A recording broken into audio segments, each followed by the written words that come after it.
আমার চাকরানিকে দেখে আমার খুব কষ্ট হতো, কেননা বেচারি লেংড়িয়ে লেংড়িয়ে হাঁটতে হাঁটতে সমস্ত কাজ করত। একদিন আমি তাকে জিজ্ঞেস করলাম, তোমার পায়ে কি কোনো চিকিৎসা নেই? তখন সে বলল, চিকিৎসা তো আছে, কিন্তু কেউ সাহায্য করে না। তার কথা শুনে আমার মন খারাপ হয়ে গেল। এরপর আমি বললাম, আমি তোমাকে সাহায্য করব, আমাকে বলে তোমার পা কিভাবে ঠিক হবে। তখন সে খুবই অদ্ভুত একটা কথা বলল। সে বলল, আমার চিকিৎসা আপনার কাছেই আছে। আমি হতবাক হয়ে বললাম, সেটা কিভাবে?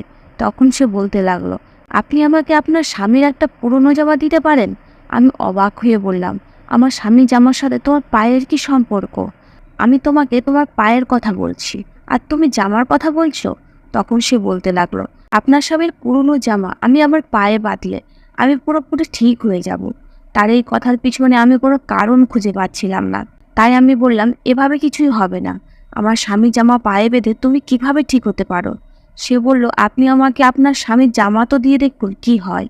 আমি আমার স্বামীর একটা পুরনো জামা নিয়ে এলাম, কেননা আমি নিশ্চিত ছিলাম যে এরকম কিছুই কোনোভাবেই হতে পারে না। হয় এ আমার সাথে মজা করছে। কিন্তু কিছু সময় পরেই সামনের দৃশ্য দেখে আমি হতভম্ব হয়ে গেলাম, কেননা তার পা সত্যি ঠিক হয়ে গেল। যখন আমি তাকে জিজ্ঞেস করলাম এসব কিভাবে সম্ভব, তখন সে আমাকে একটা রহস্য কথা বলল।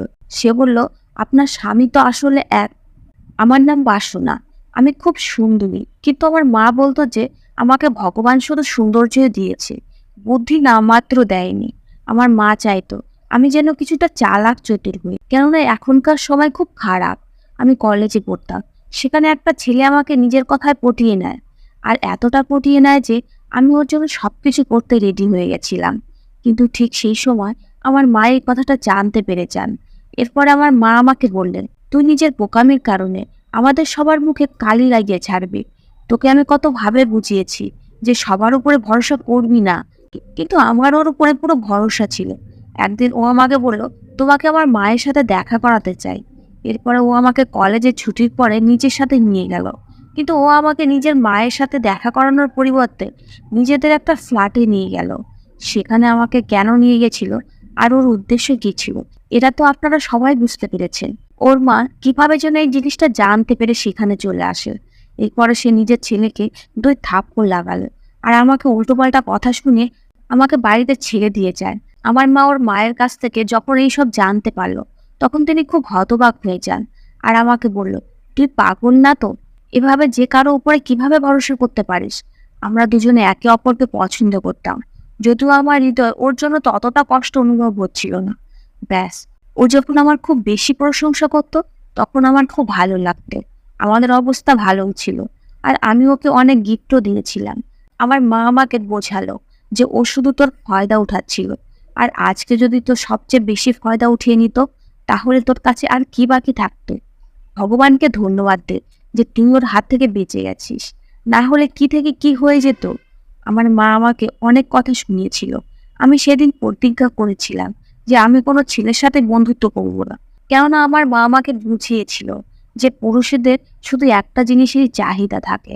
সেই দিন আমি আর একটা প্রতিজ্ঞা করেছিলাম যে আমি আর কখনোই কারোর উপর ভরসা করব না। হয়তো আমার মাথায় কোনো প্রবলেম ছিল, ছোট ছোট জিনিসও ঠিকঠাকভাবে বুঝতে পারতাম না। যেমন কেউ যদি আমাকে একবার ডাকতো, তাহলে আমি শুনতেই পেতাম না। ডক্টর দেখালে তিনি বললেন আমার মস্তিষ্ক দুর্বল, এই কারণে এটা হচ্ছে। এই কারণে আমি অঙ্ক পারতাম না, আমি এমন কাজ করতে পারতাম না যেটা খুব বেশি অসুবিধাজনক। আমি এক সময় একটাই কাজ করতে পারতাম। আমি সেই সব লোকেদের মধ্যে ছিলাম না যারা একসাথে 2-3টা কাজ করতে পারে, মানে আমি মাল্টিটাস্কিং করতে পারতাম না। আমার মা বলতে, তোকে বিয়ে কে করবে? ছেলেরা সুন্দরী স্ত্রী অবশ্যই চায়, কিন্তু সাথেই বুদ্ধিমান মেয়েও চায়। কিন্তু আমার বাবা বলতো, আমার মেয়ে এত সুন্দরী, ওর জন্য ভালো ভালো সম্বন্ধ আসবে। কিন্তু আমার মা বলতো, যদি কেউ শুধু সৌন্দর্য দেখে তোকে নিয়েও যায়, তাহলে 2 দিন পরে আবার বাড়িতে ফিরিয়ে দিয়ে যাবে। কিন্তু আমার মায়ের কথা ভুল প্রমাণ করে একটা ভালো সম্বন্ধ এলো। ছেলে অনেক বড় লোক, আর তাদের বাড়ি যেন রাজমহল। এই সম্বন্ধ এলে আমার বাবা খুব খুশি হন। কিন্তু মায়ের কথা ছিল, এত বড় ফ্যামিলির প্রথম বউ হতে যাচ্ছিস, সেখানে তো অনেক দায়িত্ব থাকবে, আর এ তো নিজের খেয়ালই নিজে ঠিকভাবে রাখতে পারে না। কিন্তু মা ছেলের পক্ষকে তো এই কথা বলতেও পারতো না যে আমাদের মেয়ে বোকা। তারা আমার সৌন্দর্য দেখে পাগল হয়ে গেছিল, কেন তারা তাদের বাড়ির জন্য খুবই সুন্দরী মেয়ে চাইতো, যে তাদের সম্মান বাড়াবে। তাদের বাড়ির বউকে দেখে যেন লোকেরা বলে, যেমন বাড়ি তেমন বউ হয়েছে। ব্যাস, আমার মা বাবা ভগবানের নাম নিয়ে আমার বিয়ে দিয়ে দেন। আমার মা আমার বিয়ের আগে প্রতিদিন আমাকে 2 ঘন্টা করে বোঝাতেন যে সেখানে গিয়ে আমাকে কিভাবে থাকতে হবে, কার উপরে ভরসা করবো আর কার উপরে না। যাই হোক, আমি সমস্ত কিছু ভালোভাবে শুনতাম, কিন্তু মা এত কিছু বুঝিয়েছিল যে তার অর্ধেকের বেশি কথা আমি ভুলেই গেলাম। আমার মা তো আমাকে এমন এমন কথা শুনিয়েছিল যে আমি হতবাক হয়ে গেছিলাম। আমার মনে হতো বিয়ে অনেক বড় শাস্তি। মা বলতো বড় বাড়ি, অনেক কাজ থাকবে, তুই ওই বাড়ির বড় বউ, সবার সাথে ভালোভাবে থাকবি, যে কাজ করতে বলবে চুপচাপ করে দিবি, আর দাঁত বের করে হাসবি না। ওখানে গিয়ে বাড়ির কাজের সাথে সাথে তোর কিছু দায়িত্বও থাকবে। জানি না কি হবে তোর বাসনা। আমি খুব টেনশনে ছিলাম। যাই হোক, বিয়ে হয়ে গেছে। আমি নববধূ সেজে নিজের ঘরে বসেছিলাম। আমার মা আগেই বলে দিয়েছিল যে যখন তোর স্বামী ঘরে আসবে তখন কিছুটা লজ্জা পাস, কিন্তু আমার লজ্জা করছিল না। সে ঘরে আসার সাথে সাথে আমি তাকে বলে দিলাম যে আমার খুব খিদে পেয়েছে। আমার কথা শুনে ও হেসে দিল। এরপরে চাকরকে ডেকে খাবার আনিয়ে নিল। খাবার খেতে খেতে ও আমার প্রশংসাও করছিল আর আমাকে বোঝাচ্ছিল যে আজকে থেকে তুমি আমার জীবন সঙ্গী, আমি তোমার খুব খেয়াল রাখবো, কিন্তু তোমাকেও আমার সম্মান আর এই বাড়ির খেয়াল রাখতে হবে। আমি তো আমার স্বামীকে এটাও বলে দিয়েছিলাম যে আমি রান্না করতে জানি না। এই কথা শুনেও ও হেসে দিল আর বলতে লাগলো, তুমি তো আমাকে জিজ্ঞেসই করলে না যে বাসর রাতে আমি তোমাকে কি দেব। তখন আমি বলতে লাগলাম, কি আর হবে, কোনো গয়না সেটাই হবে। তখন আমার স্বামী বলল, না, আমি তোমাকে এমন একটা জিনিস দেব যেটা সমস্ত মেয়েরই স্বপ্ন থাকে। আমি নিশ্চিত যে এটা দেখে তুমি এতটা খুশি হবে যতটা তুমি আমাকে দেখেও হওনি। সমস্ত মেয়েরাই এই জিনিসের গুরুত্ব জানে, কেননা এটা তাদের খুব দরকার হয়। আমি বললাম, তুমি তো খুব লম্বা লম্বা ভাষণ দিচ্ছ। তখন আমার স্বামী কাউকে ডাক দিয়ে বলল, ভিতরে চলে এসো। আমি অবাক হয়ে গেলাম, কারণ আজকে আমাদের বাসর রাত। আমরা দুজনে একে অপরের সাথে এক ঘরে বসে আছি, আর আমার স্বামী কাকে ঘরের মধ্যে ডাকছে। আমার স্বামী আমাকে নিজের চোখ বন্ধ করে নিতে বলল। আমি অবাক হয়ে ভাবছি, আমার স্বামী আমার সাথে মজা করছে না তো? কিন্তু তাকে দেখে তো এরকম মনে হচ্ছে না যে সে মজা করছে। যখন কিছুক্ষণ পরে আমি চোখ খুললাম, তখন অবাক হয়ে গেলাম। একটা 16-17 বছরের মেয়ে মাথা নিচু করে দাঁড়িয়ে, চেহারা দেখে তাকে চাকরানি মনে হচ্ছিল। আমার স্বামী বলল, এর নাম পূজা। এ আজকে থেকে তোমার চাকরানি, তোমার সমস্ত কাজে এ তোমাকে সাহায্য করবে। এই বাংলোতে কারো পার্সোনাল চাকর নেই, কিন্তু আমি তোমাকে তোমার মুখ দেখার গিফট হিসাবে এঁকেই দিচ্ছি, যাতে এ তোমার সমস্ত কাজ করে দেয়। আর তার সাথে তোমাকে এই বাংলোর চালচলন শিখিয়ে দেবে। এ কথা শুনে সত্যি আমি খুব খুশি হয়েছিলাম, কারণ আমি ভাবছিলাম যে আমি একা সমস্ত কাজ কিভাবে সামলাবো। এটা তো এমন হলো যে না চাইতেই আমার সমস্ত সমস্যার সমাধান হয়ে গেল। আমার মা তো আমাকে খুব ভয় দেখিয়েছিল যে তোর কি হবে, তুই ওখানে কি করবি, বড় বাড়ির বউ হওয়ার কোনো সহজ ব্যাপার না। কিন্তু এখানে তো আমি একটা পুরো মেয়েকেই পেয়ে গেলাম যে আমাকে সমস্ত কিছু শিখিয়েই দেবে। এখন আর আমি একলা নই, ওকে যা বলবো ও তাই করে দেবে। এই মেয়েটা আমাকে নমস্তে বলল, আমিও ওকে নমস্তে বললাম। তারপরে ওই মেয়েটা ঘর থেকে বেরিয়ে গেল। এরপরে আমার স্বামী আমাকে জিজ্ঞেস করলো, এই গিফট তোমার কেমন লেগেছে? আমি বললাম, এই গিফটটা তো আমার খুব পছন্দ হয়েছে, আর এরকম গিফট কোনো বড় বাড়ির লোকেরাই দিতে পারে। আমি তো খুব খুশি।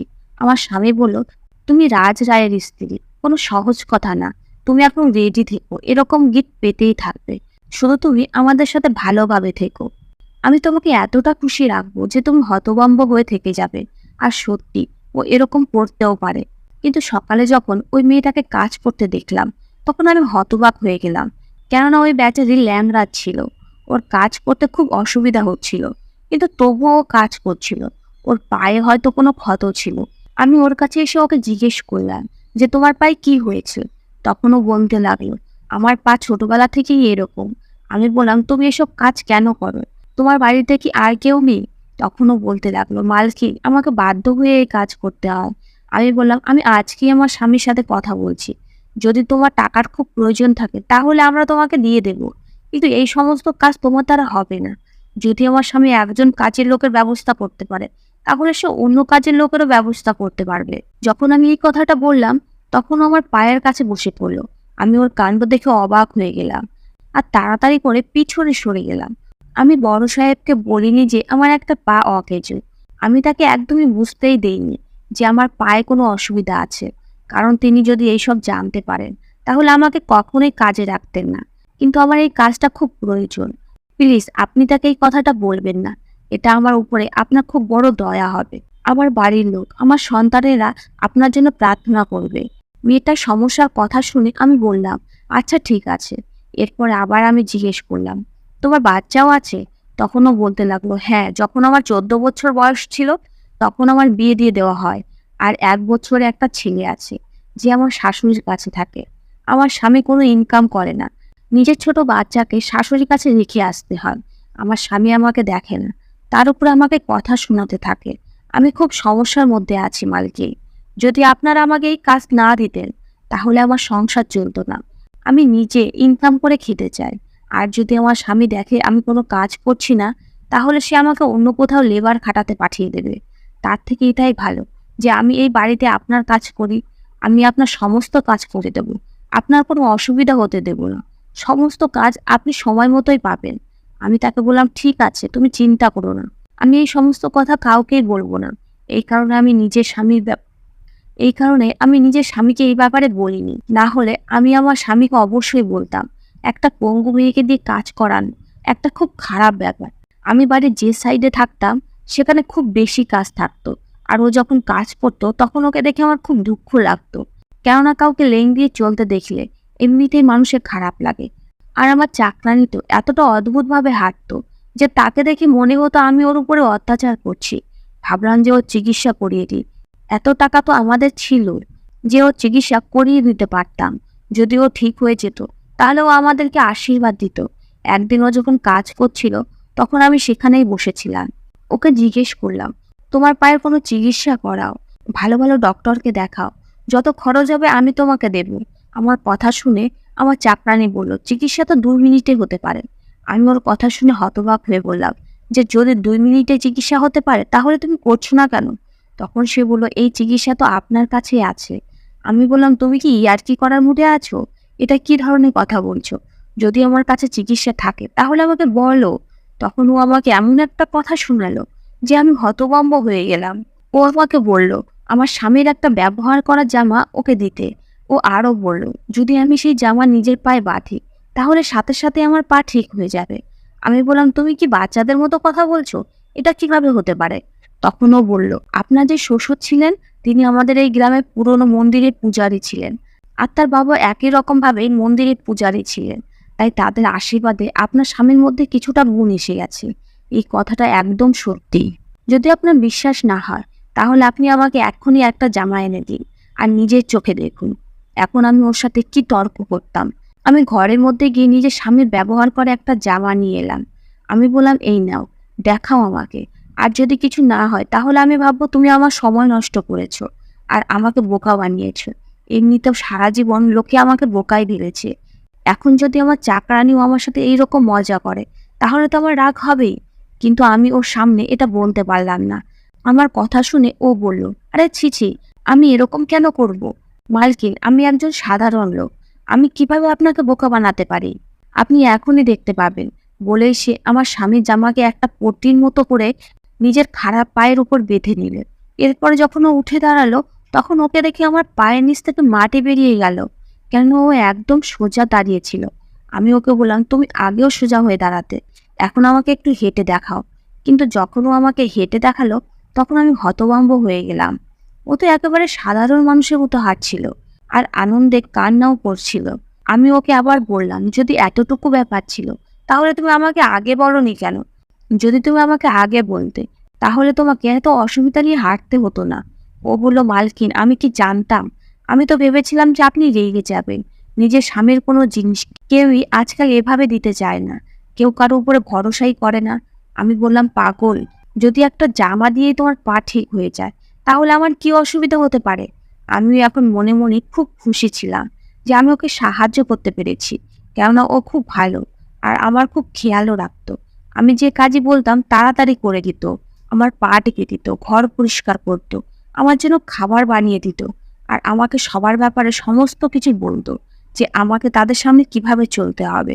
যদিও আমার এতটা সাহায্য না করতে তাহলে হয়তো এরা এতদিনে আমাকে বাড়ি থেকে বের করে দিত আর বলতো, না জানি এ কাকে উঠিয়ে নিয়ে এসেছে। আমি তো জলের গ্লাসও ঠিকভাবে ধরতে পারতাম না, আমার হাত থেকে খুব জিনিসপত্র পড়তে থাকতো। এখন আমার চাকরানি আগে থেকেও বেশি দ্রুত কাজ করতে। ওর পায়ে একদম ঠিক হয়ে গেছিল। ও এখন দৌড়ে দৌড়ে সমস্ত ঘরের কাজ করত। কিন্তু পূজা আমাকে অনুরোধ করেছিল যে এই কথাটা কেউই যেন না জানতে পারে।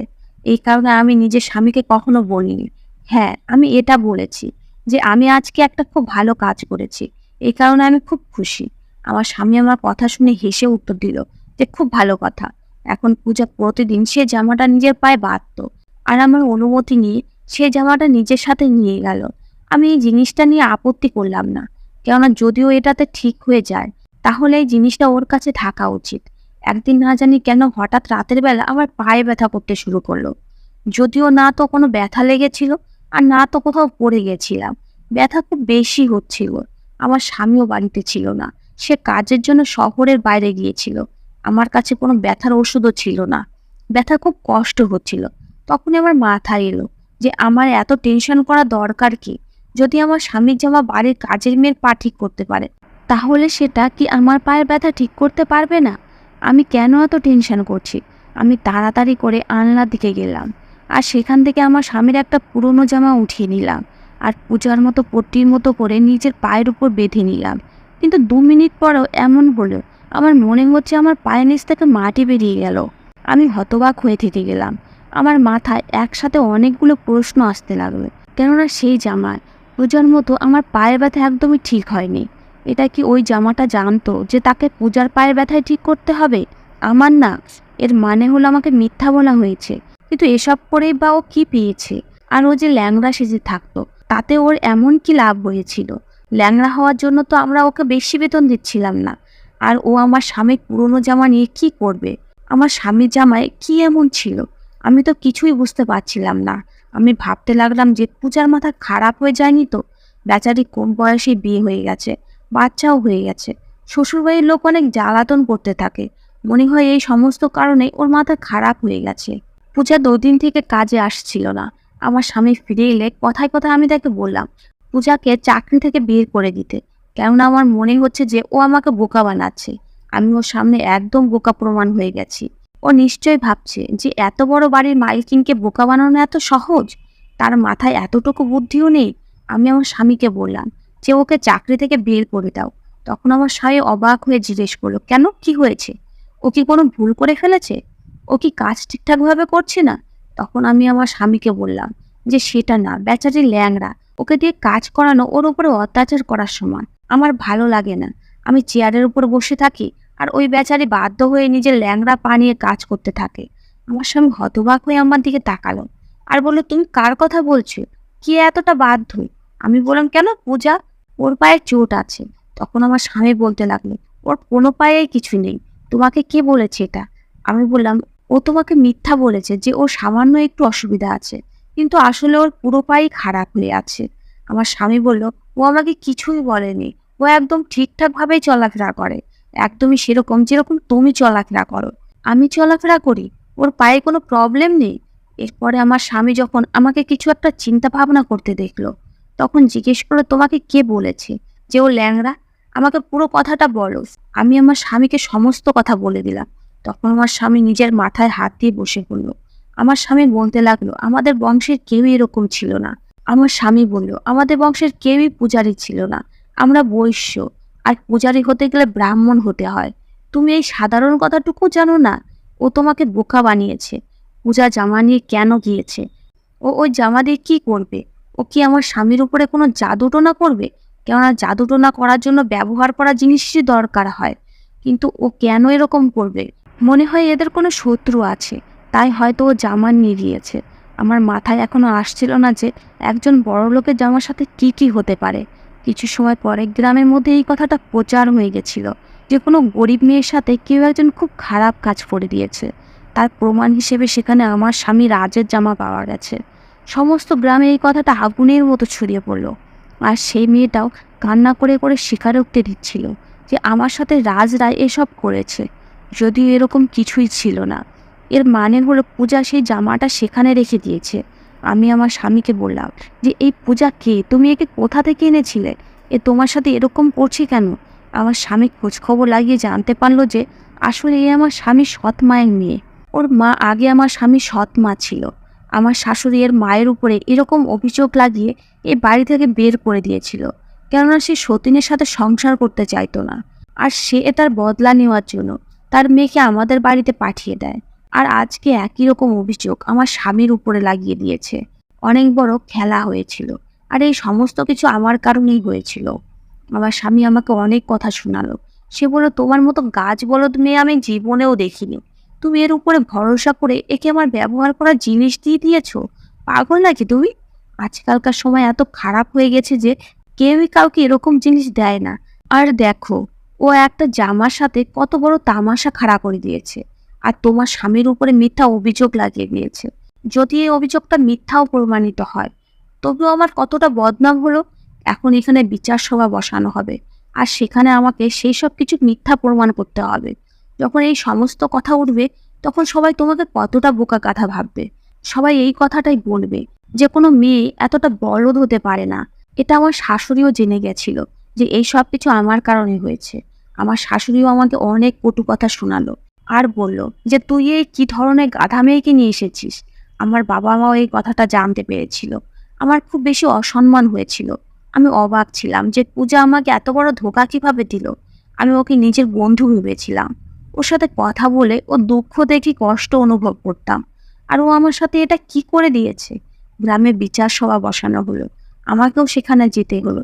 সাথে আমার স্বামী, আমার শাশুড়িও, আর সেই মেয়েটাও পূজাও সেখানে উপস্থিত ছিল।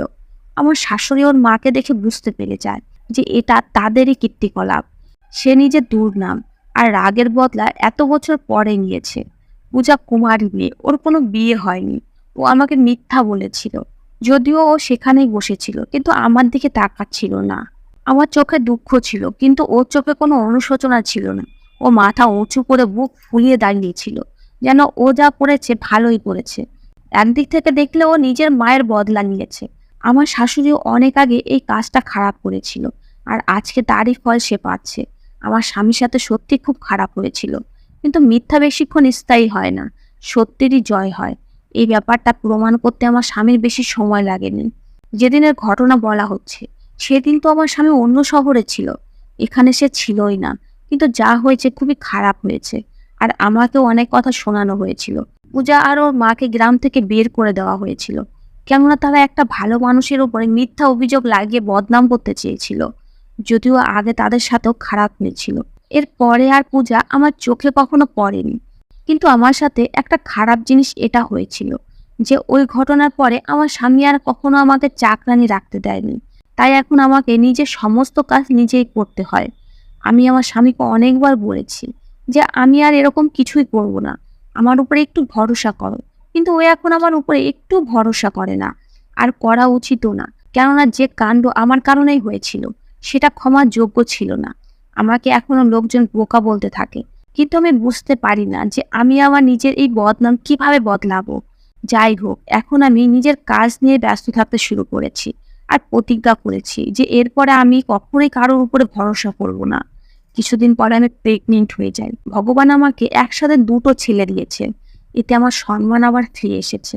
কিন্তু আমি তারপরেও এটাই বলবো যে আমার স্বামী খুব ভালো মানুষ, যে তারপরেও আমাকে অনেক সাহায্য করেছেন, যদিও আমার কারণে ওর এতটা দুর্নাম হয়েছিল। ধন্যবাদ বন্ধুরা।